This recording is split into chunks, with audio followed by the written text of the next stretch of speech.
የተወደዳችሁና የተከበራችሁ ተመልካቾቻችን አድማጮቻችን በተለያየ ዓለም ጫፍ ላይ ሆናችሁ የምሰናዱ የምትከታተሉ ሁላችሁም በጌታ ሰላም እንላችኋለን። እየተከታተላችሁ የምትገኙት ሆፕ ቻናል ኢትዮጵያ ላይ ተዘጋጅቶ ለእናንተ የሚቀርበውን ልዩ መሰናዶ ነው። ተመልካቾቻችን እስከ ፕሮግራማችን ፍጻሜ ድረስ አብራችሁን ዝለቁ ስንላችሁ በምናቆይበት ቆይታ ልዩ በረከት እንደምታገኙ ተስፋ እያደረግን ነው። ዛሬ ወደ እናንተ ይዘንላችሁ የምንመጣው ታሪክና ባለ ታሪክ እጅግ በጣም የሚገርም የሚያስደንቅ ልዩ እግዚአብሔርን ልናመሰግን የሚያደርግ ነው። ከዚህ ከጀርባ የምትመለከቱት ትኩረት ለሴቶችና ለሕፃናት ማህበር የሚል ወይም አካዣ ቪሌጅ ውስጥ ነው ዛሬ የምናሳልፈው። ከዚህ ከጀርባ እንደምትመለከቱት ትልቅ እና ሰፊ ግቢ በጣም ጥራቱን የጠበቀ በውስጡ ደግሞ እጅግ በጣም በርካታ ሰዎች የሚተራምሱበት የሚያገለግሉበት የሚውሉበት ልዩ ቦታ ነው። ከነዚህ ሁሉ ስራዎች ጀርባ ደግሞ አንድ እህት አለች፣ ሲስተር አሳየች። ከሷ ጋር ቆይታ ነው የምናደርገው። ለዚህ ሁሉ መነሻ የሆነች ባለራዕይና እዚህ የደረሰች በጣም ትጉህና ታታሪ የቤተክርስቲያናችን ምእመን ነች። ዛሬ ታሪኳን ታጋራናለች። በሷ ታሪክ ውስጥ ገልጠን የምናያቸው ክፍሎቿ እግዚአብሔርን እንድናመሰግን የሚያደርጉ እንድንደነቅ የሚያደርጉ የእግዚአብሔርን አሰራር የምንመለከትበት ሰው በእግዚአብሔር ውስጥ አድሮ እንዴት አድርጎ ለሰው እንደሚሰራ ደግሞ የምንመለከትበት ልዩ መሰናዶ ነው። ስለዚህ ከአሁን ሰዓት ጀምሮ ባላችሁበት ናችሁ እስከ ፕሮግራማችን ፍጻሜ ድረስ አብራችሁ እንድትዘልቁ በጌታ ፍቅር እንጠይቃችኋለን። አብራችሁኑ መልካም ቆይታ ይሁንልን። ጌታ ይባርካችሁ።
በጌታ የተወደዳችሁና የተከበራችሁ ተመልካቾቻችን በተለያየ ዓለም ጫፍ ላይ ሆናችሁ በልዩ ልዩ የሚዲያ አማራጭ እንደዚሁም በሆፕ ቻናል ኢትዮጵያ ቴሌቪዥን እየተከታተላችሁ ያለውን ፕሮግራም የምትከታተሉ ተመልካቾቻችን አድማጮቻችን በጌታ ሰላም እንላችኋለን።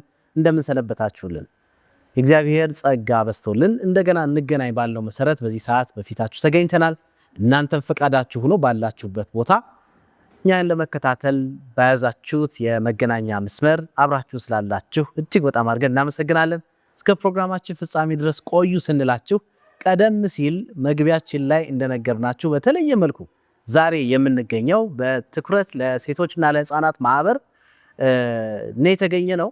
ወደ ውስጥ ገባ ስንል የምናየውን በርካታ ነገር ጠቆም አድርገናችኋል። ከዚህ በርካታ ነገር ውስጥ ደግሞ ከጀርባ ደግሞ አንድ እህት አለች ብለን ነበር እና የዛሬ እንግዳችን ሲስተር አሳየችን ወደፊት ይዘን ስንቀርብ ወደ እናንተ ይዘን ስንቀርብ በጣም በታላቅ ደስታ ነው። መቼም የሰው ህይወት በህይወቱ እግዚአብሔር በጣም ብዙ መልካምና ድንቅ ነገር ነው የሚያደርገው።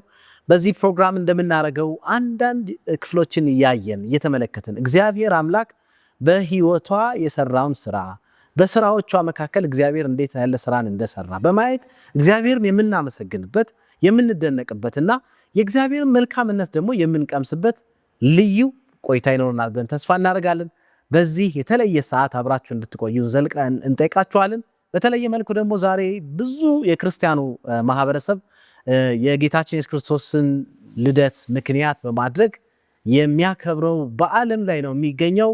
ጌታችን ኢየሱስ ክርስቶስ ለኛ ለዚህች ዓለም መድኃኒት በመሆን ተወልዷል። እጅግ በጣም ደስ ይለናል። የምናመሰግነው ነው። ደስ የሚለው ደግሞ እንደገና ጌታ ኢየሱስ ክርስቶስ ሊመጣ ነው። ያን ደግሞ ተስፋ ይዘን በተለየ በምስጋና ቀን ነው ዛሬ በፊታችሁ እየቆም ነው። በተለየ መልኩ ግን እንዳልኳችሁ ቀደም ብዬ በዚህ ዛሬ የተገኘንበት ምክንያት እግዚአብሔር በዚህ መንደር ውስጥ እየሰራ ያለውን ስራ ለማየትና እግዚአብሔርን ለማመስገን ከሲስተር አሳየች ጋር ነው የምንገናኘው። እንግዲህ ሲስተር እጅግ በጣም አድርገን እናመሰግናለን። ካለሽ ሰዓት ላይ በጣም ቆጥበሽ ፈቃደኛ ሆነሽ ቤቱን በሙሉ ክፍት አድርገሽ ስለጠበቅሽን እጅግ በጣም እናመሰግናለን። እግዚአብሔር ይባርክልን። እንደምን አለሽ ሲስተር? አሜን። እግዚአብሔር ይባርካችሁ። ደህና፣ እግዚአብሔር ይመስገን ደህና ነኝ። እናንተም ደግሞ መልካም ፈቃዳችሁ ሆኖ እግዚአብሔር አምላክ ለኔ ለዚህ ፕሮጀክት ለሱ ለሆኑት ለተናቁት ለተረሱት ህዝቦችና ልጆች ምን ያህል ተአምር እግዚአብሔር እንዳደረገ የሱን ማዳን የሱን ቸርነት ለሌላው ክርስቲያን ወገን ምስክር እንዲሆን ደህንነት እንዲሆን ለእግዚአብሔር ክብር እንዲሆን ለሚያዳምጡት ደግሞ መባረክ እንዲሆን ይህንን ፕሮግራም ለእኛ ስለሰጣችሁ እጅግ አድርጌ አመሰግናለሁ። ሲስተር እኛም በጣም ነው የምናመሰግነው። ተመልካቾቻችን ቀደም ብዬ ተናግሬያለሁ። በገባንበት ጊዜ ያየነውን ነገር ለማመን የሚቸግር ነው። እውነት ያለ ነው እዚህ ሀገር ላይ ነው ወይ የሚያስብል ብዙ ነገር እያየን ነው። ምናልባት እንግዲህ በቆይታችን የምናነሳው ይሆናል። ከነገረ ቀደም ሲስተር ወደዚህ ኮምፓውንድ ወይም ደግሞ ይሄ አካዣ ቪሌጅ ነው የሚባለው ወይ መንደር ነው የሚባለው ግራር መንደር ግራር ማለት ይቻላል። ወደዚህ ስንገባ በጣም የገረመኝ ነገር ካሉት ግቢው ውስጥ ካሉት ትልቁ ህንፃ በጣም የሚያምረውና ይሄ ኢትዮጵያ ውስጥ አይደለም የሚያስብል ነው። ምናልባት ተመልካቾቻችን ቆይተን ታዩታላችሁ። በጣም ጥራት ያለውና በጣም የሚገርም ቤት ነውና አናቱ ላይ ግን የእግዚአብሔር ቤት ይላል እና እኔ ስገባ በጣም ደንቆኛልና ለምንድን ነው የእግዚአብሔር ቤት የተባለው? ምንድነው ምክንያቱ? ብዙ ቤቶች ብዙ ግቢዎች ስንገባ እንደዚህ አይነት ነገር አጋጥሞኝ አያውቅም። እና ይሄ ግን የእግዚአብሔር ቤት የሚለው ዋይ ለምንድን ነው የእግዚአብሔር ቤት የተባለው? ከዚህ ብንጀምር ደስ ይለኛል። ቆይታችን ተመልካቾቻችን እንግዲህ በጣም ብዙ የሚያስገርሙ ነገሮችን የምናነሳ ለሚኖራችሁ አስተያየት ጥቆማ ከስር በምታዩት አድራሻ ልታደርሱን ትችላላችሁ። እግዚአብሔር ይባርካችሁ። እስከ ፕሮግራም ፍጻሜ ድረስ አብራችሁን ዝለቁ። ከሲስተር ጋር በጣም ብዙ የሚገርሙና የሚደንቁ ነገሮችን ነው ዛሬ የምናነሳውና ይሄ እንግዲህ ስንገባ በጣም ያስገረመንን ነገር ላይ ነው ለመነሳት የፈለኩት። ሲስተር ምክንያቱ ብዙ ነው። ከብዙዎቹ ጥቂቱን ነው የምጠቅሰው። ምክንያቱም እግዚአብሔር ለእያንዳንዳችን በህይወታችን ያደረገልንን ነገር ብናወራው ብንዘረዝረው ጊዜም አመትም አይበቃም። እንደዛ ከተደረገላቸው ሰዎች መሀል አንዷ ነኝ። ለዚህም እግዚአብሔርን አመሰግነዋለሁ።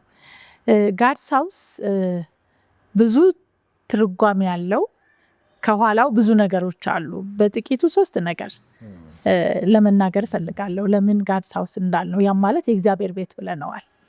እኛ እዚህ ቤት ከመምጣታችን በፊት ሰው ቤት ነው ተከራይተን የምንኖር የነበረው እና የምንረዳቸው ልጆች ደግሞ ትኩረት በአጠቃላይ የሚሰራው ተደራራቢ የጤና ችግር ያለባቸው ልጆች ላይ ነው። ስለዚህ ምን ተከራይተን ደግሞ የምንኖረው ማህበረሰቡ በሚኖርበት ቦታ ነው ቤት ተከራይተን ስንኖር የነበረው።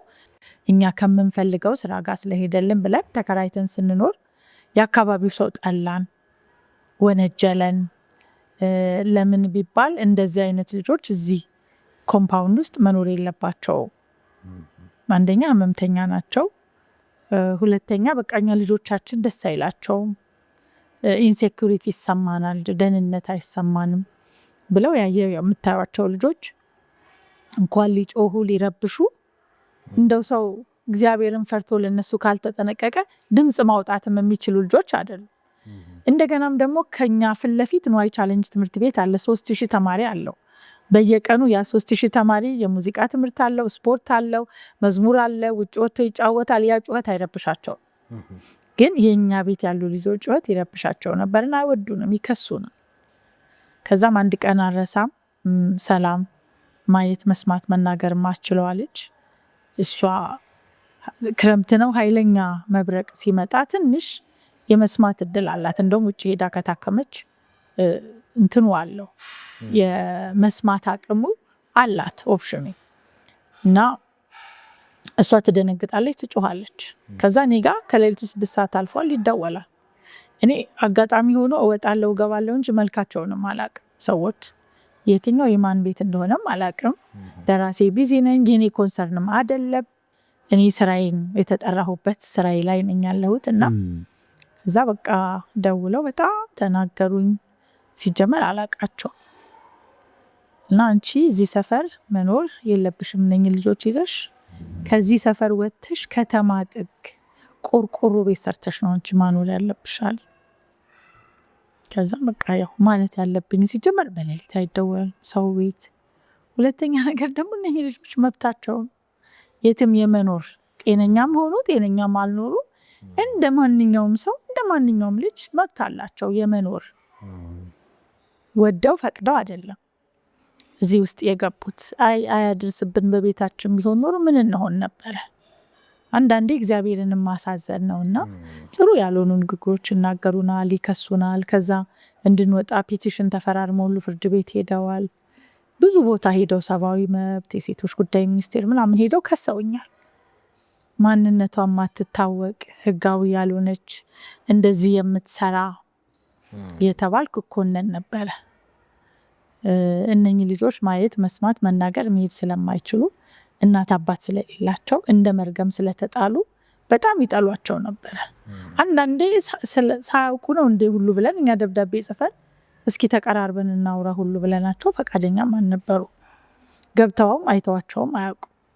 በድፍኑ ነው የሚፈርጁን። እኛንም ምንድነው የምትሰሩት? ምን እናግዛችሁ እንኳን ይባላል በባህላችን አይደል? እንደዚህ አይነት ተቋም ሲኖር ከቅርብ የገንዘብ አቅምም ካለህ መርዳት ይጠበቅብሃል። እንግዲህ የኔ ቅናዊ አመለካከት ነው እና እንደዛ ነበር ኤክስፔክት ማደርገው። ግን በተቃራኒ ሆኖ እውነቱን ለመናገር በጣም ብዙ ዋጋ ከፈል። ከዛ እኔ እግዚአብሔርን እንደዚህ ያልኩት እነኚህ ያንተ ፍጥረቶች ናቸው እና እግዚአብሔር ሆይ ለእነኚህ ልጆች አንተ ተበቀል። ምክንያቱም እግዚአብሔር እኔ ለበቀል አምላክ ነኝ ይላል አይደል? ለድሆች ይበቀላል፣ ይፈርዳል። በጣም ልቤ ያዝን ነበረ። እንደገና እኛ መሬት ወደ 8 ዓመት ይህን ቦታ ለማግኘት ለፍቻለሁ። በዛ ውስጥ ብዙ ውጣ ውረዶችን ስብዕናን የሚነካ አይምሮን የሚነካ ሰው መሆንን እስከ መፈጠር በቃ የሚያስጠሉ ብዙ ነገሮች ታልፏል እና በቃ አንተ ተበቀል ነበር የምለው እግዚአብሔርንና አንዱ ይሄ ነው። በቃ እነኚህ ያንተ ልጆች ናቸው፣ በቃ የእግዚአብሔር ፍጥረቶች ናቸው። እግዚአብሔር ሁሉንም ውብ አድርጎ ፈጠረ ነው የሚለው ቃሉ። እነኚህ ልጆች ደግሞ በዚህ መልኩ እንዲፈጠሩ እግዚአብሔር ዓላማ አለው። ዓላማው ምንድነው? እኛ እድሜ ጤና የሰጠን እውቀት የሰጠን ገንዘብ ያለን ሰዎች እንድናገለግልበት እንድንታዘዝበት ነው። ለእኛ በረከቶች ናቸው። እግዚአብሔር እኮ ለማን እንደሚሰጥ ያውቃል። እነኚህ እናቶች እንዴት ልጆቻቸው እንደሚወዱ ብታዩ።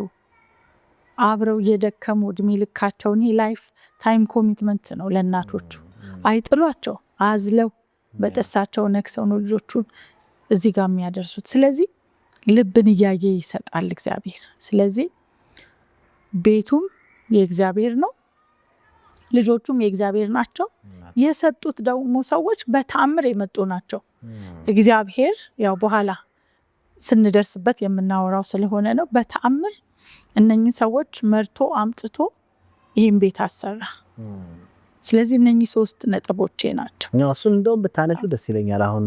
አሁን ያልሽው ሌላው ተአምር የሆነው ነገር ሪከርድ ከመግባታችን በፊትም ትንሽ ጫፉን አጫውተሽኛል። የተሰራበትና ይሄን ቤት ለመስራት ምክንያት የሆኑ ሰዎች የመጡበት አመጣጥ ሌላ ተአምራዊ ነው። ምናልባት የእግዚአብሔር ቤት የሚያሰኘው ነው። ምንድነው የሆነው? እሱን የእግዚአብሔር ሰዎች ስለሆኑ ሰሩልን። ልጆቹም የእግዚአብሔር ናቸው አይደል? ብሩም ወርቁም ሁሉም ነገር የእግዚአብሔር ነው በቃ። ስለዚህ እነኚህ 3 ነገሮች የእግዚአብሔር ቤት ያሰኘዋል። እነኚህ ሰዎች እንዴት መጡ፣ እንዴት አገኘሻቸው ብትሉኝ በጣም በሚገርም ሁኔታ ነው። ይሄ በቃ ትልቅ ሚራክል ተአምር የሚያሰኝ ነው። ያው የእግዚአብሔር ድንቅ ስራ ሁሌ ያስደንቀን የለ፣ ሁሌ ያስገርመን የለ። እኔ በጣም በኮቪድ ታምሜ ኦልሞስት በሞትና በህይወት መሀል ሆኜ እግዚአብሔር ምህረት አድርጎልኝ ነው። እኔ ምህረት የተደረገልኝ ሰው ነኝ እና ማባክነውም ጊዜ ገንዘብም ምንም የለኝ። በተሰጠችኝ ትንሽ ጊዜ ምን ያህል እንደሚቀረኝ አላቅም፣ እግዚአብሔር ነው የሚያውቀው። ስለዚህ በትጋት በታማኝነት እግዚአብሔርን አትግደለኝ ብዬ ለምኜው ምህረት ያደረገልኝ ሰው ነኝ እና አትግደለኝ ብዬ ለምኜው ነው ከዛ በኋላ ይሄ ቤት የተሰራው አንዱ የእግዚአብሔር ቤት ልለውም የቻልኩበት ሌላኛው ምክንያት ማለት ነው። እና በዛ መሀል እኔ ስጸልይ ሳለቅስ በጣም ከዛ በፊት ብር በቃ ቸግሩ እንደሞዝ የምከፍለው ለልጆቹ ወተት የምገዛበት ምግብ የምገዛበት አጥቼ ቤት ኪራይ የምከፍል አጥቼ ቤት ኪራይም ተጠራቅሞብንም ነበረ እና ከዛ በቃ የራሴን ቤት ሸጥኩ። በጣም ስትረስ ውስጥ ገባው። ያው ያልቃል ብር የምታበዛው አይደለም ትርፍ ልታመጣበት አይደለም የሰዎችን ህይወት ለማዳን ነው። የኮቪዱ ጊዜ በአንድ ጊዜ ነው ይረዱን የነበሩት ጸጥ ብለው ያቆሙት። ወደ 7-8 ዶነሮች ናቸው የነበሩ ከየአገራቱ ከአሜሪካ፣ ከካናዳ፣ ከኢሮፕ ነበሩ። ግን ያው ኮቪዱ መጥፎ ጊዜ ሆነና በአንድ ጊዜ ጸጥ አለ። 174 ስታፍ ነበረን፣ 4 ሳይት ነበረ። እንግዲህ ያን ሁሉ መዝጋት 140 ሰራተኛ ማሰናበት እንዴት ከባድ እንደሆነ ታውቃላችሁ። ያም ኮቪዱ መጣና በቃ ስትረሱ ጣለኝ ማለት ይችላል። እና በዛም ውስጥ ሆኜ ሳለቅስ ሳነባ እግዚአብሔርን አትግደለኝ፣ አንደኛ እነኚህ ልጆች መግቢያ ሳላይ፣ ሁለተኛ ቅድም እንደነገርኳቸው ብዙ ኮሚትመንቶች አሉ። እሱም ባለመወጣት በጎረቤት በምን እንከሰሳል። ስራ መስራት ሁሉ አቅቶኝ ነበር። ለስም ተጠንቀቅ አልኩት። ሶስተኛ ልጄ 2 ዓመት ይቀረው ነበር ኮሌጅ ግራጁዌት ለማድረግና እኔ ካሳደግኳቸው ልጆች ውስጥ 25ቱ አግብተው ተመርቀው 5ቱ አግብተው ወልደዋል። 5 ልጅ አይቻለሁ፣ አያት ሆኛለሁ። ስለዚህ እኔ ልጄን እንኳን መዳር ባልበቃ እንደው እግዚአብሔር ሆይ ልጄን ሳላስመርቅ አትግደለኝ ብዬ ለምነው ነበር። በዛ ጸሎት ውስጥ ሆኜ ነው አለን ህልማይታ ኢሜል አረገችልኝ። አለን ማን ናቸው? አለንና ፊል ይሄንን ፕሮጀክት የሚያግዙ ይሄንን ቤት እንድንሰራ የረዱን ሰዎች ናቸው። እና እነሱ ደግሞ ከዚህ በፊት ከሆነ ድርጅት ጋራ ይመጡ ነበረ ለሜዲካል ሚሽን እና ለሚሽን ትሪፕ ብለው እዚህ ኢትዮጵያ 2 መታለች። ያኔ የመጣች ጊዜ እኛ ጋራ አንዴ ወይ 2ቱን ጊዜ መታለች። እኔ ፓስተር ማይክልን ነው ማቀው። እዛ መክሊም ባይብል ቸርች ቨርጂኒያ መክሊም አካባቢ ያለው እዛ ፓስተር ነው። እሱ በጣም በየአመቱ የሚሽን ትሪፕ ያደርጋል። እስከ ጋምቤላ ምናምን ድረስ ነው የሚሄደው። 40 ምንጭ እንደዚህ ይሄዳል እና ሚሽን አለው የራሱ። ሀብታም ሰው ነው፣ ፓስተር ነው እና እሱ ብዙ ይረዳን ነበር፣ ያውቃል። እሱ ነው ይዟት የመጣው። መታለች፣ ጎብኝታለች፣ ሄዳለች። ስሟ ምንድን ነው ተነጋግረን ምንም ብለንም አናውቅም። 2ቴም ስትመጣ ከዛን እኔ በዛ ቅድም በነገርኳችሁ የጸሎትና በቃ እግዚአብሔርን እየለመንኩ እየማለድኩ ባለሁበት ሰዓት ስጨነቅ አልጋ ላይ ሆኜ እግዚአብሔር ደግሞ እሷን እኔ አሜሪካን ሀገር በህልም አየች ማለት ነው። ምንድን ነው ፊል የሀርት ሰርጀሪ ኖሮት የመዳን እድሉ 1% ነው ተብሎ ኦፕራሲዮን ክፍል ገብቶ ነበረ ከኮቪዱ በፊት። ከዛ 1% ተብሎ አይደል የመትረፍ እድሉ ከባድ ነው። ተረፈ።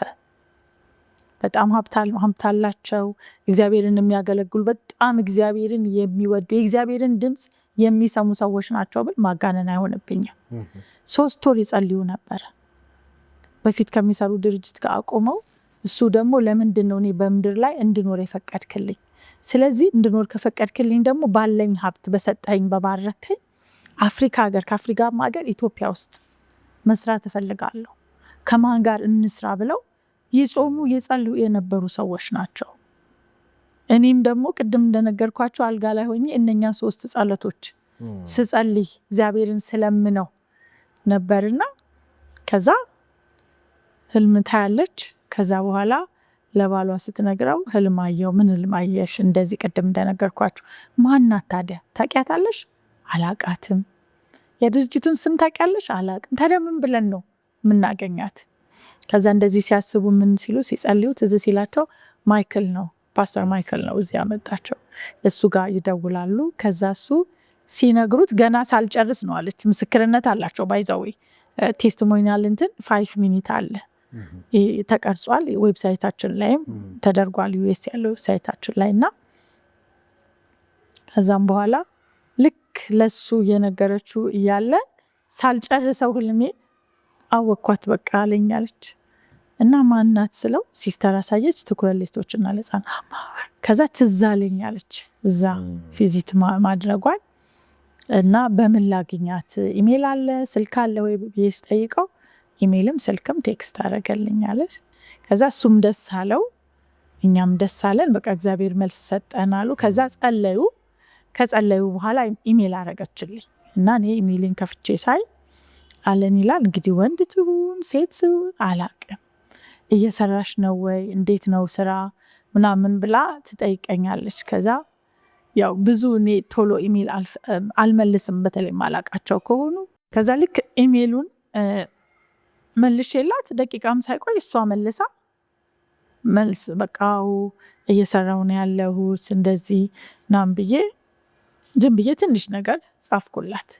ስጽፍላት አሁን ማን ነው የሚረዳሽ ከማን ጋር ነው የምትሰሪው ምናምን ስትለኝ አይ ከማንም ጋር አልሰራም በጣም ፈታኝ ሁኔታ ውስጥ ነው ያለሁት እንደዚህ ብዬ መለስኩላት። ከዛ መቼ ትመጫለሽ ወደ አሜሪካ ስትለኝ አጋጣሚ ሆኖ እንግዲህ እንደዛ የሆነው ወደ ኤፕሪል አካባቢ ነበርና እንግዲህ በህይወት ከቆየው ከዳንኩ ልጄም አሜሪካን ሀገር ስለነበር ደግሞ የስፖርት ፕሮግራም አለ በየአመቱ ካፈላለው። ያኔ ለ2 አመት ያህልም አልተካሄደም ነበረ በኮቪዱ ምክንያት እና ከ2 አመት በኋላ ነበር ኢቭን በረራ ሁሉ ቆሞ ነበር።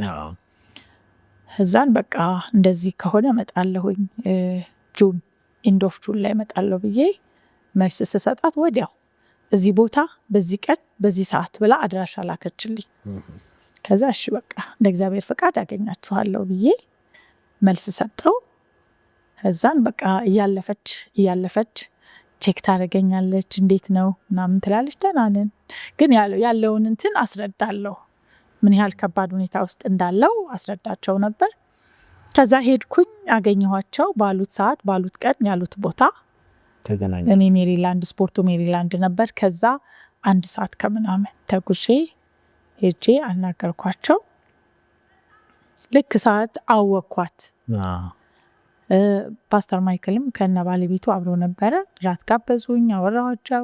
በላፕቶፔ ያስኩትን ይህንን ቤት ደግሞ ያኔ ከዛ ከመሄዴ በፊት ሰርት ምንድነው ፉቲንጉን አውጥቼ ነበርና ክረምት ሆኖ ውሃ ሞልቶበት ሳር በቅሏል። እሱን ቪዲዮ አንስቼ እዛ ቦታ 10 ክፍል ልሰራ የቤቱን ዲዛይን አድርጌ ኮስቱን ወደፊት የምሰራውን ፕሮጀክት ሁሉ ኤቭሪቲንግ አሳየኋቸው። ፕሬዘንቴሽንን ቪዲዮ ምናምን አሳየው። በቃ ወደዱት፣ ደስ አላቸው። ልክ ኳሱ እንዳለቀ ደግሞ ማክሰኞ ቀን የተዘጋጀ ነው። ኳሱ አርብ ላይ ነበር የሚያበቃው። እሁድ ለታ ኢትዮጵያን ኤምባሲ እዛ ፈንድሬዝ አደረግ ነበረ። ኢንቪቴሽን ካርዶች ነበሩኝ። እናንተም ነው ጓደኞቻችሁን ጋብዙ ብዬ ሰጠኋቸው። ልክ በሰዓቱ መጡ። እዛ ያለውን ነገር ሼር አደረግን። በደንብ ገባቸው። እዛ አንዳንድ ሰዎችን ስለኔ በደንብ ጠየቁ፣ ስለ ፕሮጀክቱ በደንብ ጠየቁ። ለ1 አመት ቻይልድ ኬር ሴንተሩን ሰፖርት እናደርጋለን አሉ። ያው የተጠራቀመም ቤት ኪራይ ምናምን እንዳለብኝም ከፍለንም ያው ብዙ ፈንድ ስላልሆነ መጨረስ አቅቶኝ ነበረ። እሱንም ነገርኳቸው። በቃ ለሱን ካልኩሌት አድርገው ለሱ የሚሆነውን ሁሉ ፕሌጅ አረጉ፣ ሄዱ። ከዛ በቃ በሌላ ጊዜ ደግሞ ከመሄድሽ በፊት አገኘናሉኝ። ወደ ኢትዮጵያ ከመመለሴ በፊት አገኘኋቸው። በደንብ ጠየቁኝ ያለኝን ሀሳቤን። በቃ እግዚአብሔር ወደዚህ እንዴት እንደመራኝ እንዴት ወደዚህ ስራ ውስጥ እንደገባሁ ሞር ኮንሰርናቸው ስፒሪቹዋል ነገር ላይ ነው ፎከስ የሚያደርጉት። የሰውን ስፒሪቹዋል እንትኑን ህይወቱን የመንፈሳዊ ጥንካሬውን ነው ማየት የሚፈልጉትና እኔ ለዛ ነው በቃ እግዚአብሔር በደንብ በቃ ያዳምጣሉ የእግዚአብሔርን ድምጽ የምልበት ምክንያቴም እሱ ነው። በጣም ኮንሰርንድ ሆኑ። በየወሩ ይልኩልናል። እኔም በየወሩ ሂሳቡን ሰርተን ቪዲዮ አድርገን ናሬሽን አድርገን በየቀኑ ይሄ ውሃ ሁል ጊዜ ውሃ ሞልቶ ሳር በቅሎ ነው የሚያዩትና ከዛም በኋላ የልደቴ ጊዜ ከዛ በፊት 2-3 ጊዜ ዙም ሚቲንግ ልናደርግ ፈልገን አልተሳካም። ልክ የልደቴ ቀን ዙም ሚቲንጉ ተሳካ ማለት ነው። እኔ ደግሞ ያን ቀን ጠዋት ምን ስሆን ነበር የዋልኩት፣ ልጆች ታመው ቸርች ልሄድ ለብሼ ወጥቼ መኪና የሰርቪስ ነበረችና ወጥቼ ራይድ ልጠራ ስል ከቢሮ ደወሉልኝና ባህሩን አሞታል። አሁን ቅድም ያያችሁት ልጅ ማለት ነው ሶፋጋል ፕሮብሌም አለውና በጣም ታሟል አሉኝ። ከዛ በቃ ደነገጥኩ። ቶሎ ብዬ ሮጬ ቤት ገባውና ልብሴን ቀይሬ ከኔ ቤት ዝቅ ብሎ ነው እንትን ጤና ጣቢያ አለ እዛ ይዛችሁት ነው አልኳቸው። ከዛ ራይድ ሲጠሩ ራይዱ እየመጣ እያየ እንደዚህ ለሁለት ልጁን ይዘው ሲሄዱት ፊቱን እያዞረ ይሄዳል። 3 ጊዜ ጠሩ። ኧረ ራይድ እምቢ አለን እንዴት እናርግስ? በቃ ባጃጅ ጥሩ ደንበኛ አለን ባጃጅ እሱን ጥሩትና በሱ ይዛችሁ ነው አልኩኝ። እዛ ካርድ አውጥቼም ብዬ ጠበቅኳቸው። ይዘው መጡ። እሱ እስኪታከም ምን ሲል 7 ሰዓት ሆነ። ያኔም ያው እነሱ ቢያግዙንም ሾርቴጁ አለ ብዙ ነገር አለ። ከዛን እሱን አሳከምን ሄድ እነሱን ላኳቸው ባባጃጅ እኔ በእግሬ ቅርብ ስለነበረ ውስጡን ሄድኩ። በቃ እያለቀስኩ ከቸርች መቅረት በጣም አልፈልግም። ከዛ እግዚአብሔር ሆይ ምን ነው እኔ ምን በደልኩ? ምን አጠፋው? ምን ነው አታየኝም ወይ? ከዚህ ቤት ክራይ ብወጣ ያቺ ቦታ ተጀምራ ቀረች። ገንዘብ አጣ። ምንድነው ማደርገው ብዬ በቃ በጣም አለ አይደል ከውስጥ የሆነ ፍንቅል ያለ ምርር ያለ ነገር ተሰምቶኝ እያለቀስኩ ከዛ እዛ ስደርስ በሩጋ ስደርስ ጥርግርግ አድርጌ ስገባ ደግሞ ሌላኛዋ ትልቋ ልጃችን ታማለች። እንደገና በዛው በመጣው ባጃጅ እሷን ይዘው ሄዱ። እኔ በእግሬ መጥቼ እሷን አሳከመን። ምን ስንል 11 ሰዓት ሆነ። ልደቴን ለማክበር ደግሞ ልጆቼ ኬክ ምን አዘጋጅተው ይጠብቁኛል። እኔ ምንም ሬዲ አይደለሁም። ከዛ በቃ እንዴት ብዬ ልንገራቸው? የዛን ጊዜ በህይወቴ የመጨረሻ ምርር ያለኝ የዛን ቀን ነው። ከዛ ወደ ቤቴ ስመጣ እያለቀስኩ ነው ውስጡን በሰፈር የመጣሁት። እንደዚህ ያልኩት እግዚአብሔር ምን ነው ጌታ ወይ እኔ ከሰው የተለየ ኃጢአት ሰርቻለሁ እንዴ? ይህን ሁሉ ውርጅብኝ፣ ይህ ሁሉ ጭንቅ፣ ይህ ሁሉ ጣውር ምን አረግኩ? አንተ ይቅር ባይ አምላክ ነህ። እንደው በቃ ይቅር በለኝ ይሳላቅ አንተ የበደልኩ ነገር ካለ በቃ ይቅር በለኝ፣ በቃ አንድ ነገር አድርግ እያልኩ እጸልይ ነበር። ከዛ ሰዓቱ ደረሰ። 1 ሰዓት ነበረ ማታ ዙም ሚቲንጉ። እዛ አወራን። ጀስት ክሪስማስም ደርሷል።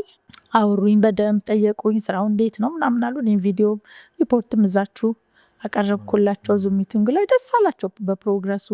በጣም አመሰገኑ። ገንዘቡን ፕሮፐርሊ ነው የምትጠቀሙበት፣ በሚደርሰን ሪፖርት ደስተኛ ነን፣ በምናየውም ለውጥ ደስተኛ ነን አሉ።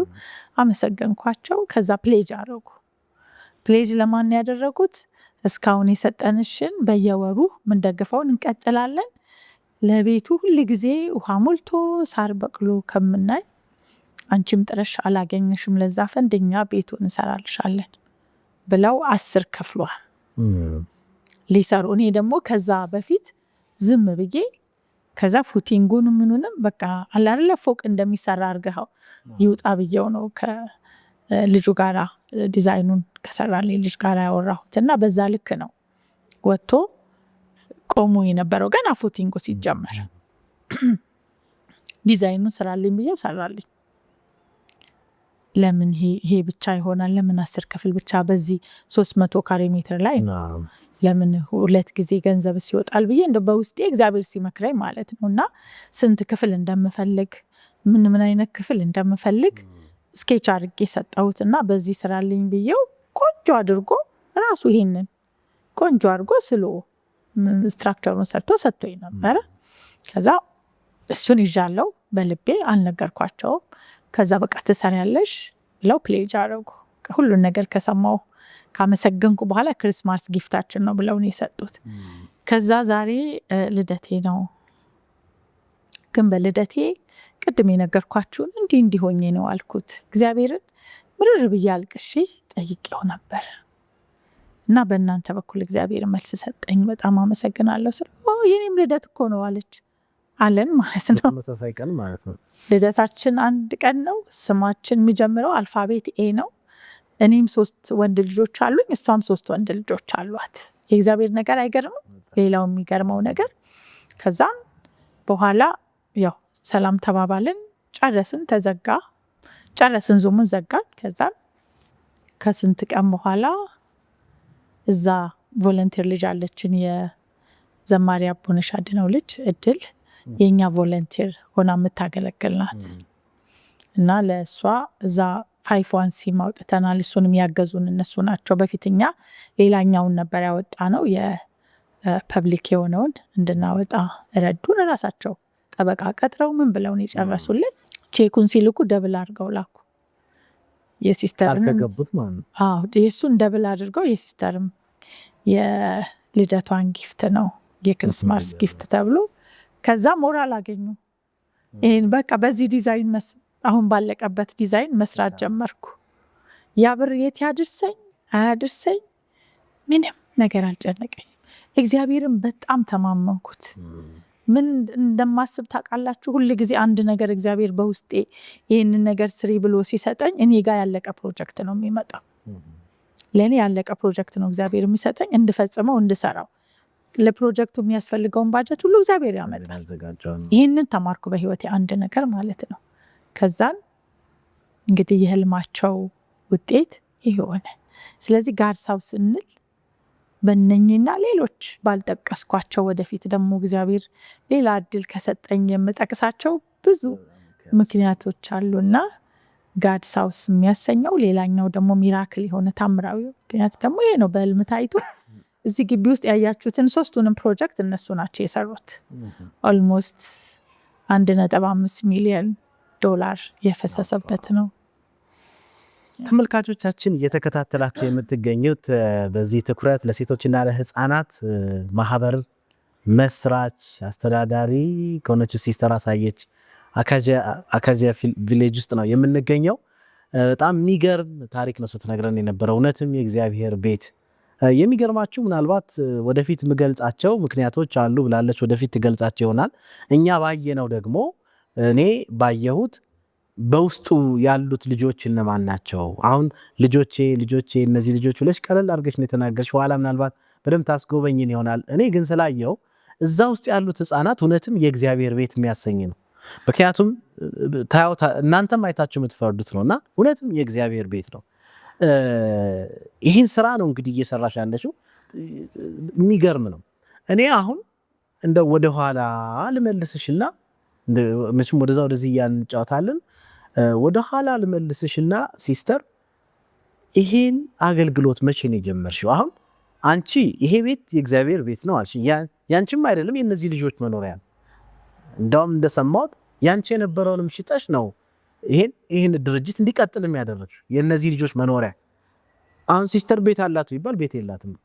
አሁን ይሄንን ስመለከት ምንድነው መነሻው? የት ነው? መቼ ነው የጀመርሽው? ይልን ከልጅነትስ የነበረ ነገር ነው ወይስ የሆነ ታሪካዊ ነገር ይኖረው ይሆን? እስቲ መነሻውን አጫውችን ሲስተር። ከዛ ውስጥም የእግዚአብሔርን ተአምር እንድናይ ፈልጌ። አዎ እንግዲህ እግዚአብሔር ይክበር ይመስገን። ይሄ ድርጅት ከተመሰረተ አሁን መጋቢት ሲመጣ 19 ዓመት ይሆነዋል። በዛ ውስጥ 4 ክልሎች ላይ ሰርተናል። 4 ኦፊሶች ነበሩን። 174 ስታፍ ነበረኝ። ቅድም ነግሬሃለሁ። እና ብዙ ነገር እየመጣብኝ ነው፣ ይቅርታ። 2007 ነው የተመሰረተው። እኔ ይሄ ራዕይ የኔ አይደለም። ይሄ ራዕይ እግዚአብሔር የሰጠኝ ነው። በልቤ ውስጥ ያስቀመጠው ልጅ ሆኜ ነው ነርስ መሆን ስመኝ የነበረው እና እኛ ቤት ቪዲዮ ይታይ ነበረ እና ያ ቪዲዮ የካቶሊኮች ፊልም ነው እና ነርስ ለመሆንም ራሱ ያነሳሳኝ ያንን ፊልም ሁሉ አይቼ ነው እንጂ 6 ኪሎ ዩኒቨርሲቲ ገብቼ ፍሬሽ እንደጨረስኩ ከዛ የተመደብኩት ሂስትሪ ዲፓርትመንት ነበረ። እኔ ሶሺዮሎጂ ነበር የሞላሁት። ሲጀመር ኢኒሻሊ ነርሲንግ እንድገባ ፈልግ ነበር። ያኔ ጎንደር ብቻ ነበረ። አጋጣሚ ሆኖ የደረሰኝም 6 ኪሎ ነው ስሞላ ማትሪክ አልፌ። አባቴ ደግሞ ርቄ እንዲሄድ አይፈልግም ነበረ። 6 ኪሎ ዩኒቨርሲቲ 1 ዓመት ተምሬ ሂስትሪ ዲፓርትመንት ስገባ ታውኩት ነርሲንግ የመሆን በጣም ፍላጎት ስለነበረኝ ቅድም በነገርኩህ ቪዲዮ እነኛ ነርሶቹ ልብሳቸውን በጣም ወደዋለሁ። ከዛ በዛ በጦርነት ውስጥ ገብተው ቁስል ይጠርጋሉ፣ የታመመ ያነሳሉ፣ ያጥባሉ፣ ያበላሉ። በቃ ኬሪንግ ማድረጉ በጣም በቃ ፓሽኔት ያደረገኝ ያ ፊልም ስቲል አሁን ራሴ ሳወራልህ ይመጣብኛል የፊልሙ ሁኔታ፣ አለባበሱ፣ ቦታው ኤቭሪቲንግ እና በጣም እመኝ ነበረ። ስፔሻሊ ነጭ ልብስ ንጹህ መሆን፣ ከዛ ሰዎችን ማገልገል፣ ሰው ሲድን ማየት ደስ ይለኝ ነበር። አባቴ ደግሞ በጣም ድሃ ይወዳል፣ ድሃ ያበላል።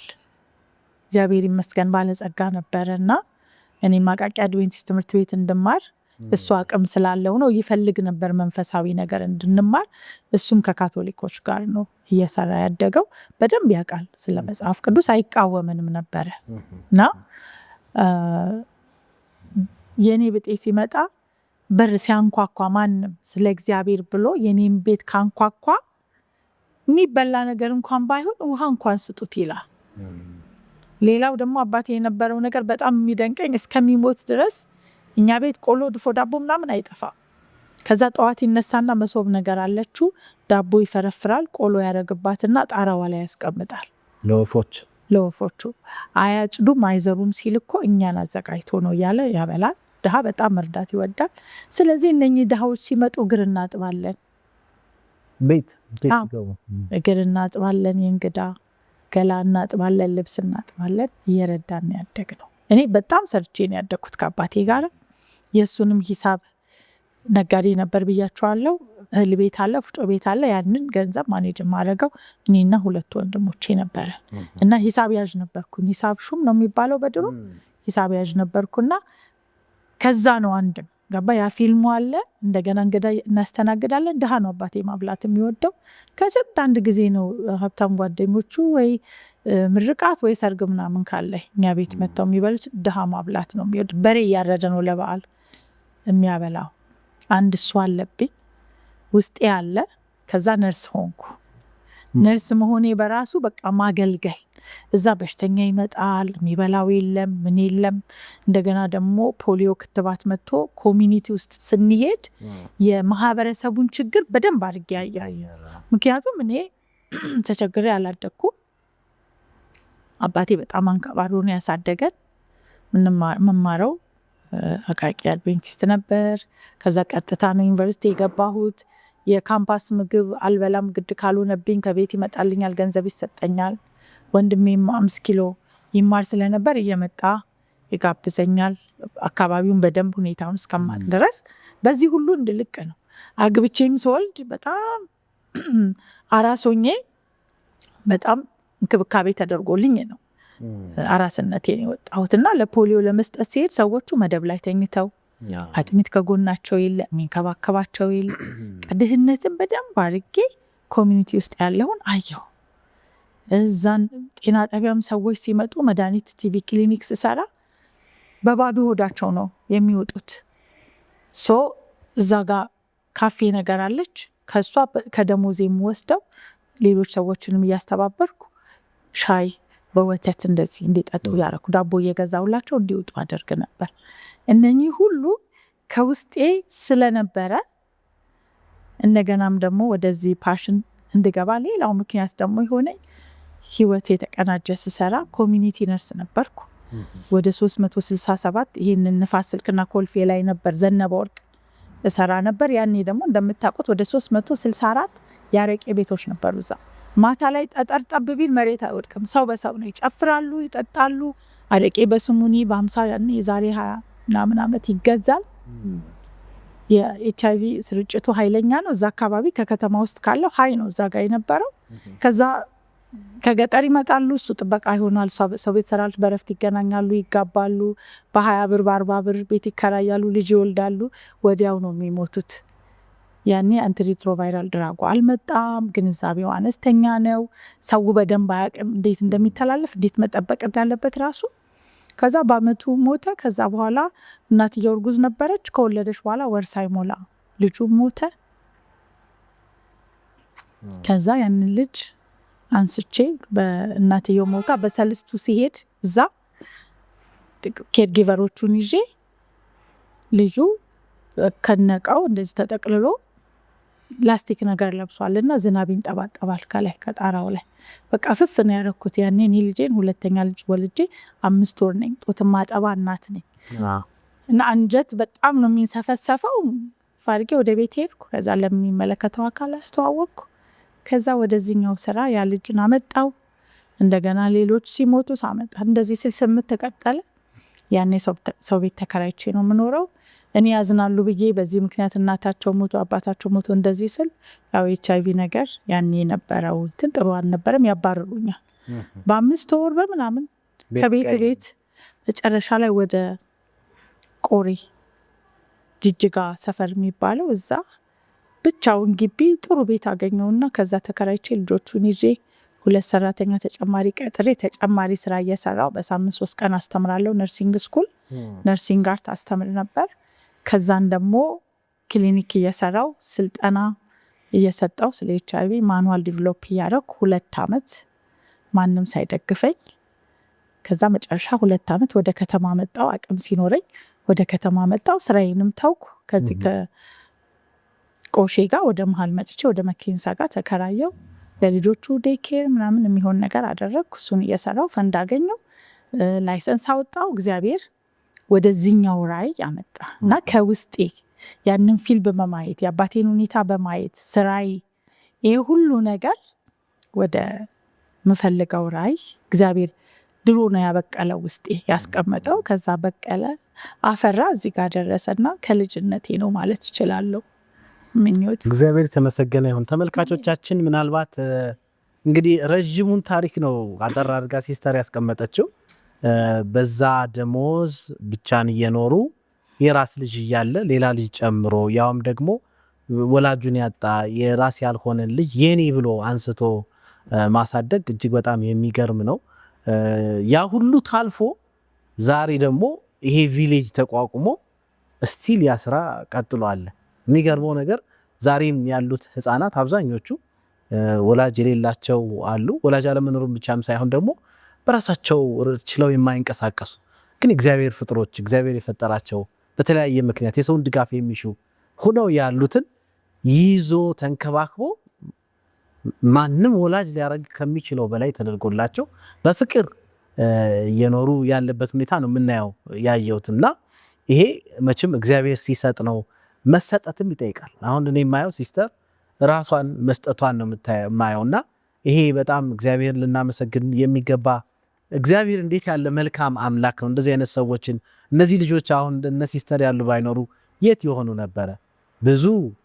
ብዙ ነገር ውስጥ መድረስ ይቻል ነበርና እግዚአብሔር ግን ይሄንን አጋጣሚ ተጠቅሞ እሷንም ተጠቅሞ መልካም ነገር እያደረገ እያየን ነው። ምናልባት እንግዲህ እናንተም ትመለከታላችሁ ብዬ አስባለሁ።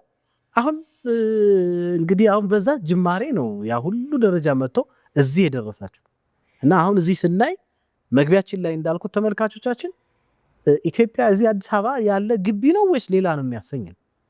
እግዚአብሔር ይመስገን። ምናልባት እስኪ ስለ እንትን ብናነሳ ደስ ይለኛል። የከጃ ቪሌጅ ወይ መንደር ወይም እዚህ ግራር ያልሽው ማለት ለምንድን ነው? ምን ማለት ነው? እሱ ራሱ ከሱ ብንነሳ ደስ ይለኛል። ከዛ አሁን ያለበት ቁመናስ ምን ይመስላል? ምን ላይ ናችሁ አሁን?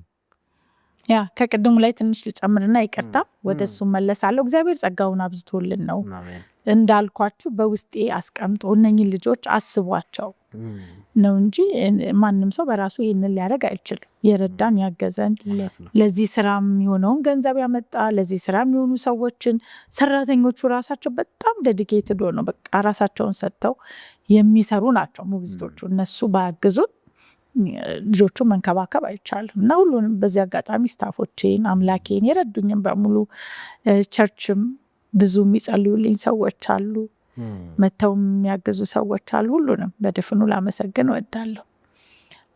ቁመናው ምንድነው ለተባለው አሁን ላይ ድፍረት አይሆንብኝና ኢትዮጵያ ውስጥ የመጀመሪያው መልቲ ዲሰብል ሴንተር ነው ማለት ይቻላል። ሮል ሞዴል የሚሆን ብዙ ጊዜ ከመንግስት አካላትም ከተለያዩ ሰዎች እንደ ኤግዛምፕል ማሳየት ሲፈልጉ እኛ ጋር ነው የሚመጡት እና ይህንን ደግሞ እንዲሰራ የፈቀደውና የፈለገው የሰራው እግዚአብሔር ነው። ይህንን ቤት የሰራው የእግዚአብሔር ጣት ነው። ይህንን የመሰለውን ነገር በእኔ ልብ ውስጥ አሳድሮ እዚህ ጋር እንዲወለድ እንዲበቅል አገልግሎት እንዲሰጥ ያደረገው እግዚአብሔር ነው እና እኔ እንደውም 20 ሺህ ካሬ ሜትር ነበረ የጠየቅ ነው እኛ እና ሐዋሳም ተሰጥቶን የማይሆን ቦታ ሆኖ ነው ሐዋሳ 11 ዓመት ሰርተናል እና በዚህ ሁሉ ሂደት ውስጥ 12,000 ሰዎች ያህልን አግዘናል በዚህ ሁሉ ጉዟችን እስካሁን ድረስ። አሁንማ ከዛ በላይ ነው የሚሆነው። እና ልሰራ ያሰብኩት ትልቅ ሆስፒታል፣ ራሱን የቻለ ኮምፓውንድ፣ እንደ ገስት ሃውስ ያለው ምስኪን ሰዎች አሉ ከክፍለ ሀገር እየመጡ ከየቦታው አድረው ውለው ማሳከም የሚፈልጉ እሱን አቅም የሌላቸው ሁሉ፣ ትልልቅ ትምህርት ቤት፣ ብዙ ነገር ነው ልንሰራ ያሰብነው የነበረው። ግን ቦታው ገደበን። ትንሽ ነው የተሰጠን። የ2600 ካሬ ሜትር 20,000 እና 2600 አይገናኝም። ግን እግዚአብሔር በሰጠን እድልና እሱ በፈቀደው ነው ይህንን 3ቱን ቦታ የተሰራው። ይሄ ካፌው አለ፣ ጋድስ ሃውስ አለ፣ የጊፍት ሄርት ሴንተር አለ። በአንድ አመት ውስጥ ነው የተሰራው። እድሉን በትክክል መጠቀም ስላለብን እግዚአብሔርም ስላገዘን ስለመራን እና ከዚህ በላይ እናስባለን። የአኬዥያ ቪሌጅ አቋም እዚሁ 6 ፕሮጀክት አለ። ግቢው ግን የቻለው 3ቱን ፕሮጀክት ነው። በአኬዥያ ቪሌጅ ውስጥ 6 ፕሮጀክት ነው ያለው። አንደኛው ጋድስ ሃውስ ነው፣ ሁለተኛው ካፌ ነው፣ 3ተኛው በጅምር ያለው ቤዝመንቱ ያለቀው የጊፍት ሄርት ሴንተር ነው። ወለቴ ላይ ደግሞ ወደ 5,000 ካሬ ሜትር አለን። ዴኬር እና ትምህርት ቤት መስራት እናስባለን። ለዚህም ደግሞ እግዚአብሔር ይክበር ይመስገን ከኢሮፕ ከአይርላንድ የመጡ 2 ግለሰቦች እንደነ አለን ባለሀብት የሆኑ በሰው በጥቆማ መጥተው አይተው አሁን የሚቀጥለው ጃንዋሪ ላይ ይመጣሉ። እነሱ እዛ ላይ ትንሽ ነገር መስራት ይፈልጋሉ። አየህ እግዚአብሔር እንዴት ለራሱ ራዕይ እንደሚጠነቀቅ ለህዝቡ እንደሚጠነቀቅ እና ብዙ ሰዎችን ነው ለመድረስ የምናስበው። አሁን ላይ 164 ልጆች አሉን። ኮሚኒቲ ላይ ያሉ 13 ወረዳ ላይ ነው የምንሰራው። 164 ደግሞ የነሱ እናቶች አሉ። በአይጄ ስልጠና ሰጠናቸው። ኢንካም ጀነሬሽን አክቲቪቲ ላይ በራሳቸው እንዲችሉ ስልጠና ሰጠን። የስራ እድል ፈጥረንላቸው ኢንካም እያገኙ የራሳቸው የሆነ ገቢ አግኝተው ራሳቸው እንዲችሉ። ምክንያቱም እኛ የምንሰራው ተደራራቢ የጤና ችግር ያለባቸው ልጆች ላይ ስለሆን እንደዚህ አይነት ልጅ ያላት እናት ቤት ውስጥ ታስራ ነው የምትቀመጠው። ሁሌም አዝላው ነው። እንጨትም ትልቀም ሄዳ ልብስ ትጠብም አሻሩም ትቁላ ምንም አድርጋ ቢሆን ቤተክርስቲያንም ስትሄድ ልጅ አዝላ ነው የምትሄደው። ግን ብዙ ጊዜ እንደዚህ አይነት ልጅ ስላላቸው ሰዎች አያቀርቧቸውም። ቡና አብረው አይጣጡም፣ አይፈልጓቸውም። ማህበራዊ ህይወት አብረው አይኖሩም። ልጆቹም ያው መሄድም አይችሉም። ትንሽ መንቀሳቀስ እንኳን የሚችሉ ልጆች ሄደው መጫወት አይችሉም። እንደተለየ ፍጥረት ያዋቸውና ድንጋይ ወረውሩባቸዋል፣ ይመቷቸዋል። ፕራክቲካሊ ባይን ያየሁትን ነው የምነግርህ። ይመቷቸዋል፣ ልጆቹም ይፈራሉ፣ መውጣት አይፈልጉም። በዚህ ሁሉ ችግር ውስጥ ያሉ ልጆች ነው የምናገለግለው። ለእኛ ፈንድ ማግኘትም ከባድ ነው። የሰውም ግንዛቤ አናሳ በመሆኑ በጣም ሰው የኛን ስራ ተቀብሎ ለመርዳት ራሱ ትንሽ ይከብዳል። ግን እንደዛም ሆኖ እግዚአብሔር እየረዳን ያለው እግዚአብሔር ይመስገን። ስለዚህ ያንን ቤት ስንሰራ እዚህ ግቢ ውስጥ 18 ካሜራ አለ። በጣም በጥንቃቄ ነው። ልጆቹ ክፍል እያንዳንዱ ጋር ካሜራ አለ። ችግር እንኳን ቢሆን ሄድ ነርሷ ሐኪም አለን፣ ነርሶች አሉን፣ ሞግዚቶች አሉ፣ ልብስ የሚያጥቡ ጽዳቶች፣ ጥበቃዎች፣ እንደገና ቴክኒካል ስታፎች አሉን። እነኚህ ሁሉ የነኚህ ልጆች ህይወት ለማቅናትና ማህበረሰብ ውስጥ ያሉት። ስለዚህ የጊፍት ሄርት ሴንተር ቤዝመንቱ ዴኬር አለው። የእናቶቹ ሰርቶ ማሳያ የሚያመርቱበት ቦታ አላቸው። የተለያየ የእጅ ስራዎች ይሰራሉ። የቃጫ ስራ ነው በብዛት እንደምናመርተው። እዚህ ጋር እንደምታዩት የቃጫ ምንጣፍ እዚህ ያመረቱት ነው። ይሄ ካፌያችን የተዋበው እነሱ በሰሩበት ነው። የሚገርመው ነገር ከአንድ ወር ያነሰ ስልጠና ነው የወሰዱት ይሄን ለመስራት። አሁን ግን በጣም እንግዲህ ስልጠና የጀመሩት ጁን ላይ ነው፣ ሰኔ ላይ ነው። ከሰኔ እስካሁን ብናስበው ራሱ 8 ወር በማይሞላ ጊዜ ውስጥ 2 ባዛሮችን ተሳትፈዋል። ለተለያዩ ባንኮች ቦርሳ እንሸጣለን። ኤክስፖርት ስታንዳርድ ነው ቦርሳው የሚሰራው። ሎካል በሆነው በቃንጫ በፈትል በአፍሪካ ድረስ በቆዳ ኮምባይል አድርገን ነው። በኋላ በደንብ አሳያችኋለሁ። እነኚህ ሴቶች ባንክ ድረስ 1000 2000 ለሸራተን አዲስ አቅርበናል። ብዙ አይነት ምርቶችን እና ለአይርላንድ ሰዎቹ ብዙ አይነት ምርቶችን አምርተን ደሊቨር አድርገናልና የሴቶችን የጨለመ ህይወት የሚያበራ ተስፋ እንዳላት መስራት እንደምትችል አንገቷን ደፍታ የምታለቅሰዋ ሴት ሰርታ ራሷን ችላ የቤቷን ነገር አሸንፋ በቃ ወደፊት ተስፋ ሰንቃ ለሌላውም የምትተርፍ ብቁ የሆነች በራሷ የምትተማመን እነዛ በችግር ላይ ያሉ ፈጣሪያቸውን ያማርራሉ። ሰይጣንም ይሄንን ነው የሚፈልገው። እኛንም በጣም ብዙ ፈተና ውስጥ የምንገባው ከጀርባ ጠላት እየተፈታተነን ነው። ለምን እነኚህ ሰዎች ለማውጣት ከችግር ለማዳን ልጆቹን ካሉበት ችግር ስለምንድል፣ ጠላት ደግሞ የሚፈልገው በዚህ ውስጥ እግዚአብሔርን እያማረሩ ወደ ጉስቅልና ወደ ድህነት እግዚአብሔርን ወደ ማማረር ወደ መጥላት ፈጣሪያቸውን ወደ መካድ እንዲሄዱ ነው የሚያደርገው። ትልቅ ጸሎት ያስፈልጋል ለኛ ለነሱ እና አሁን ራሱ ሲሰሩ ልጆቹ ይታመሙባቸዋል። አንዳንዶቹ ልጆቹ ወፍረው እድሜያቸው ሄደው መሸከም አይችሉም። እናቶቻቸው ራሳቸው ትሪትመንት ይፈልጋሉ። የወገብ ችግር አለባቸው፣ የአንገት ችግር አለባቸው። ብዙ ከመሸከማቸው የተነሳ ብዙ አይነት የጤና ችግር አለባቸው። ምክንያቱም የህይወት ሙሉ መስዋዕትነት ነው። በቃ ኮሚትመንት ነው፣ መሰጠት ነው። አይጥሉም ልጆቻቸው ደግሞ እንዴት እንደሚወዷቸው ሰው እዚህ መጥተው ይሰራሉ። ልጆቹ ሲሰሩ እኛ ዴኬር እናውላለን። ይሄ ካፌ ወደ 22 ሰው የስራ እድል ፈጥሯል።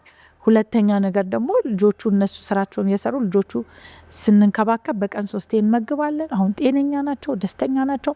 አንዴ የማይበሉ ልጆች የነበሩት እናቶቻቸው ምንም ዜሮ ገቢ የሌላቸው የነበሩ እናቶች ናቸው። አሁን 10,000 15,000 20,000 ያገኛሉ። ምክንያቱም በሰሩት ልክ ነው የሚያገኙት። በሰሩት ልክ ሲሸጥ ያንን ቀጥታ ወደ አካውንታቸው ነው የምናስገባው። ለ164ቱም አካውንት ከፍተናል።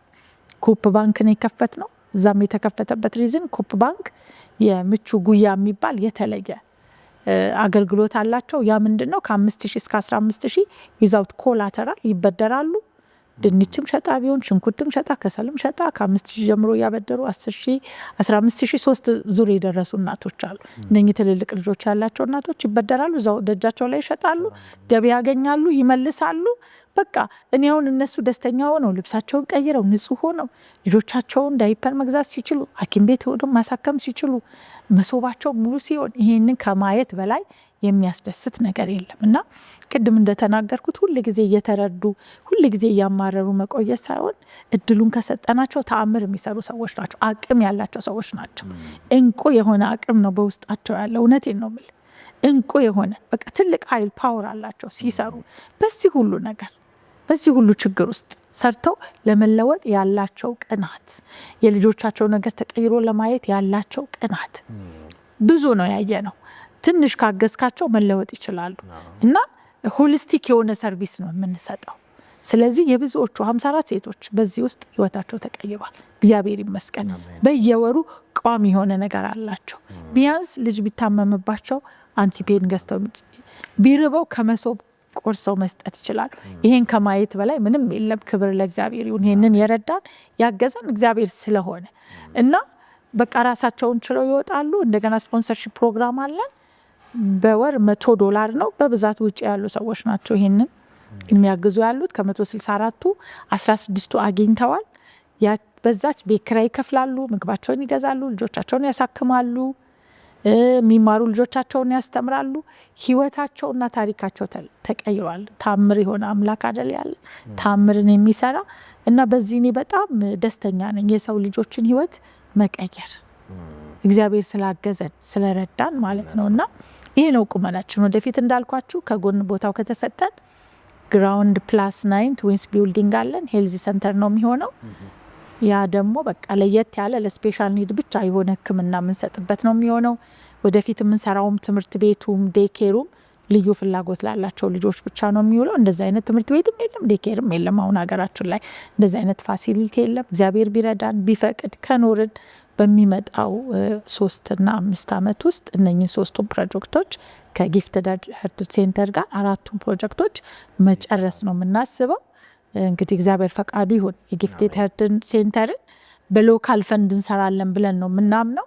ለምሳሌ ያህል ከ80 እስከ 70 እስከ 80 ሺህ የሚሆን ሰው 1,000 ብር ቢረዳ ወይም ደግሞ ወካቶን ፕሮግራም አለን መጋቢት ላይ በየአመቱ የምናደርገው። አንደኛ አዌርነስ እንፈጥራለን፣ ሁለተኛ ቲሸርቱን ሸጠን የጊፍትድ ሄርት ሴንተርን ለመስራት ነው።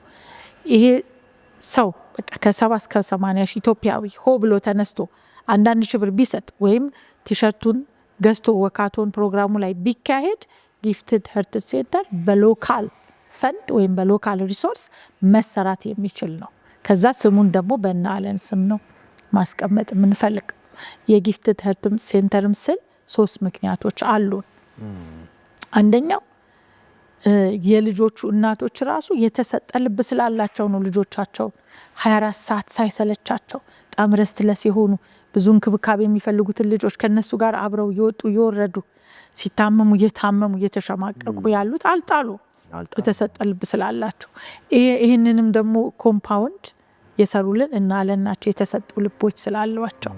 ይህንንም ስራ የሚሰሩት የሚያገለግሉትም እኔም ባለ ራእዩ እግዚአብሔር ይህንን ልብ ስለሰጠኝ ነው እየሰራው ያለሁት። እግዚአብሔር ይመስገንና በዚህ 3 ሪዝን የተሰጡ ልቦች ማዕከል እግዚአብሔር ይጀምራል ይጨርሳል፣ አቋርጦ አያቅም።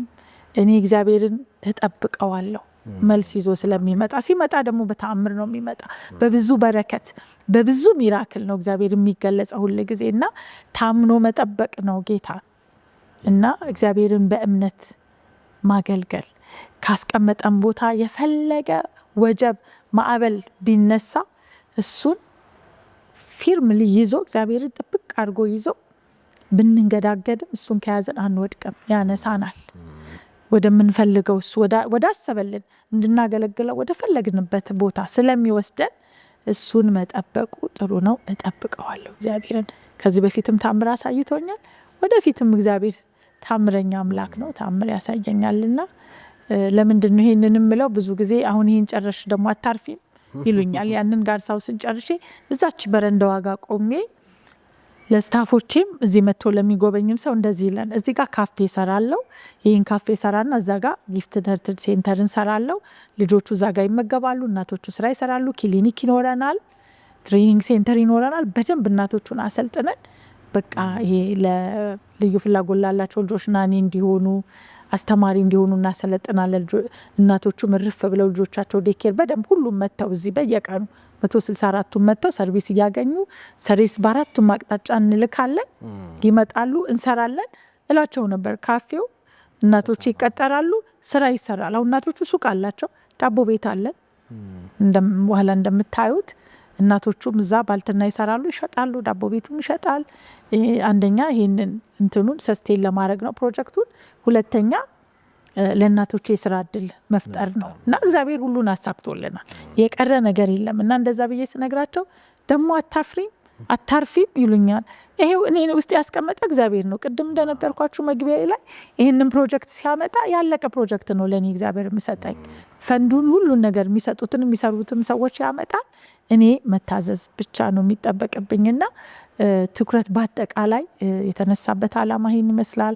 ሲያገለግላቸው የነበሩ ሰዎች ቅድም እንደነገርኳችሁ ነው። ወደፊት የሚያስበው አሁን እንደነገርኳችሁ ነው። ይሄን ደግሞ እግዚአብሔር አምነዋለሁ። እግዚአብሔር በሰጠኝ እድሜ ጤናና ዘመን ይሄ ተፈጽሞ አያለው ብዬ አምናለሁ። በተለይ በጣም እጸልያለሁ እና አለን ትንሽ ቢያቸው ገፋ ብሏል። ፊል ሁል ጊዜ እንደዚህ ይለኛል፣ እኔ እግዚአብሔር ቢፈቅድ ያለችን ጊዜ አጭር ስለሆነች ክሊኒኩን መስራት ፈልጋለሁ ከመሞቴ በፊት ተሰርቶ ሰዎቹ ሲጠቀሙ ባይ እግዚአብሔር ቢፈቅድልኝ ደስ ይለኛል ሲለኝ፣ አዎ እግዚአብሔር ይፈቅድልሃል ታያለ ፈቃዱ ነው ብየዋለሁ። መሬቱን ብቻ ነው የምንጠብቀው፣ እሱ ደግሞ በእግዚአብሔር ጊዜ ይሆናል ሁሉ ነገር። አይ ቲንክ ብዙውን ነገር መልሼላል ያስባለሁ። እውነት ነው ልትጠይቀው ካሰብከው እውነት ነው። ብዙ ነገሮችን ዳስስ ሲስተር በጣም አመሰግነው። እንግዲህ ተመልካቾቻችን በእውነቱ በጣም ሰፊ ነገር ነው፣ በትንሹ ለማስቀመጥ ነው የተሞከረው።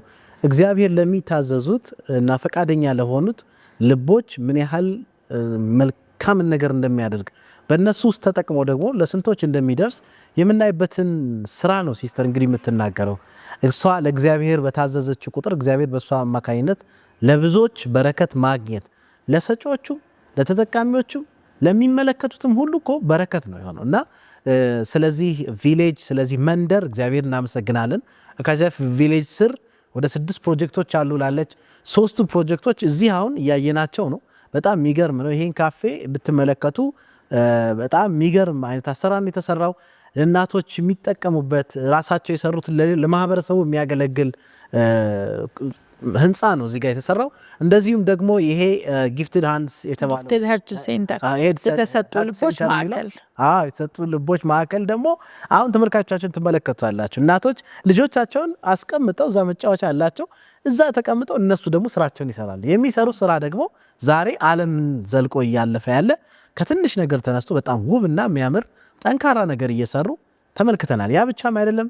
የእግዚአብሔር ቤት ውስጥ ደግሞ ጋድስ ሃውስ ከተባለው ቤት ውስጥ ደግሞ ያሉት ልጆች እውነትም እግዚአብሔር ቤት ነው።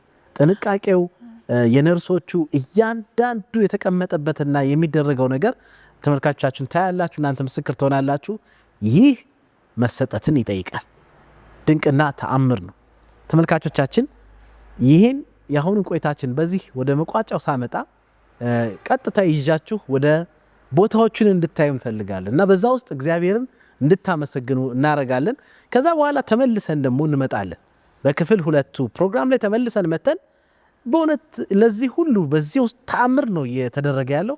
ከዚህ ተአምራት ጀርባ ደግሞ ቅን ልብ ደግሞ አለ፣ ታዛዥ ልብ አለ፣ ደግሞ ጠንካራ ሰራተኛ አለ እና ለዚህ ደግሞ እግዚአብሔር የተመሰገነ ሲስተር አሳየችን አይተናልና ሲስተር አሳየችን ስለ መንፈሳዊ ህይወቷ ስለ አንዳንድ ህይወቷ ደግሞ ገጽ እንጠይቃታለን። በዛ ውስጥ እግዚአብሔር ምንድን ነው የሰራው፣ ምን አይነት ሰው ብትሆን ነው የሚለውን ደግሞ የምናነሳላት ይኖራል። ተመልሰን እንገናኛለን። ይሄኛውን ግን በዚህ ወደ መቋጫው እናደርጋለን። ተመልሰን እስክንገናኝ የጌታ ጸጋ ይብዛልን። አሁንም ደግሜ ላለው ባላችሁበት የጌታ ጸጋ ይብዛላችሁ። አብራችሁን ስለቆያችሁ ተባረኩ። አስተያየት ጥቆማችሁን በአድራሻችን አድርሱን፣ ላኩልን። እግዚአብሔር ይባርካችሁ።